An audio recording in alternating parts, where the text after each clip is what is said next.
লখিমপুৰৰ কাছজুলিত হাতী মানুহৰ সংঘাত একে সপ্তাহতে একেটা পৰিয়ালৰ দুবাৰকৈ ভাঙিলে ঘৰ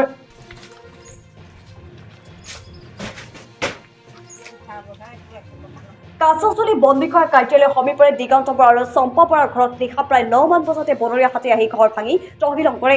জানিব পৰা মতে হাৰমতি আঞ্চলিক বন বিষয়াৰ কাৰ্যালয়ৰ অন্তৰ্গত কাছজুলিত বিভিন্ন সময়তে হাতীয়ে ঘৰ ভাঙি উপদ্ৰৱ কৰি অহাৰ পিছতো বন বিভাগ আৰু প্ৰশাসনৰ নাই গুৰুত্ব।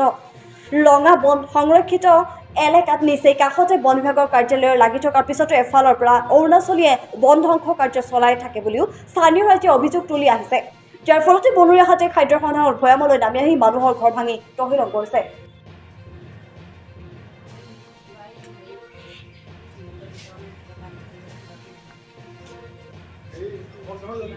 কাছজুলি গাঁও এখন অসম অৰুণাচল সীমান্তৱৰ্তী এখন সীমামূৰীয়া গাঁও। ইয়াত ফৰেষ্ট ডিপাৰ্টমেণ্টই আমাৰ যি হাতীৰ উপদ্ৰৱৰ কাৰণে যিখিনি পদক্ষেপ ল'ব লাগে সেই পদক্ষেপখিনি অলপ মানে সেমেকা। ইয়াত ৰাতি কণ্টিনিউ 10-12জন হাতী, কোনোবা দিনাত 2-3জন তেনেদৰে হাতী আহি আমাৰ গাঁৱত বহুত উপদ্ৰৱ কৰে।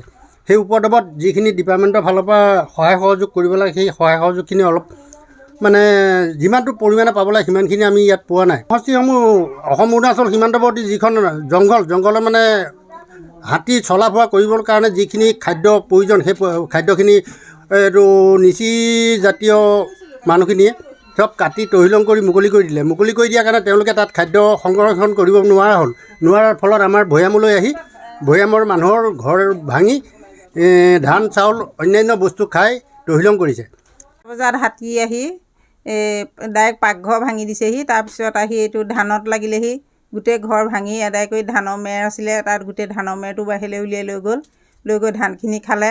খাই পেলাই পকা খুটা আছিলে, ৱাল আছিলে, তেওঁ সেয়া ভাঙিলে। ভাঙি মেলি মানুহকেইটা যেনে তেনে ৰুমৰ পৰা বাচি মেলি যেনে তেনে গ'লোঁ আৰু মনতে সাহ এটা লৈ পেলাই। তাৰ আগত এপ্ৰিলৰ 1 তাৰিখে আকৌ পাকঘৰ ভাঙিলেহি। তেতিয়াও বহুত ধান খাই শেষ কৰি দিলে। কিন্তু এতিয়া আমাৰ মানে খাবলৈ অসুবিধা হৈছে, ধান চাউলো নাই আৰু এতিয়া মানে থাকিবলৈ সুৰক্ষা নাই, কাৰণ পাকঘৰ মালঘৰ চব ভাঙি দিলে। এতিয়া ফৰেষ্টৰবিলাকে কিবা এটা ইয়াৰ সুৰক্ষা ল'ব লাগে আৰু তেওঁলোকক আমি জনাইছোঁ। তেওঁলোকে অকল ফটোকপি মাৰি নিছে, ৰেঞ্জাৰ অফিচত জমা দিবলৈ কৈছে। কিন্তু আমাৰ এতিয়া এইখিনি বনাব কাৰণেতো আমাক কিবা এটা সুবিধা দিব লাগে ন। সেই সুবিধাটো দিলেহে আমি মানুহ লগাব পাৰিম। আগৰ পাকঘৰ ভঙা যি ব্যৱস্থা কৰিছিলোঁ তাৰ হাজিৰা লগা আজিও পইচা আমি দিব পৰা নাই। আকৌ এতিয়া মালঘৰ ভাঙি দিছে। এইটো মানে সিহঁতে আমাক থাকিবৰ কাৰণে ফৰেষ্ট কেম্পৰ ফালৰ পৰা কিবা এটা সুৰক্ষা দিয়ক, সাহাৰ্য দিয়ক। আৰু প্ৰতিবাৰে এনেকৈ হাতীয়ে যদি আমাক ভাঙি থাকে আমি কেনেকৈ জীয়াই থাকিম? যিমান হ'লেও আমাৰ থাকিবলৈ অসুবিধা হৈছে, বাসস্থান এটা নাই। তেওঁলোকে কেনেকৈ আমাক কি কৰে আৰু হাতী ডাইৰেক্ট আহি ইয়াত ভাঙি দিছে, তাৰ সুৰক্ষাৰ কাৰণে ফৰেষ্ট কেম্পৰ ফালৰ পৰা আমাক কিবা এটা দিব লাগে।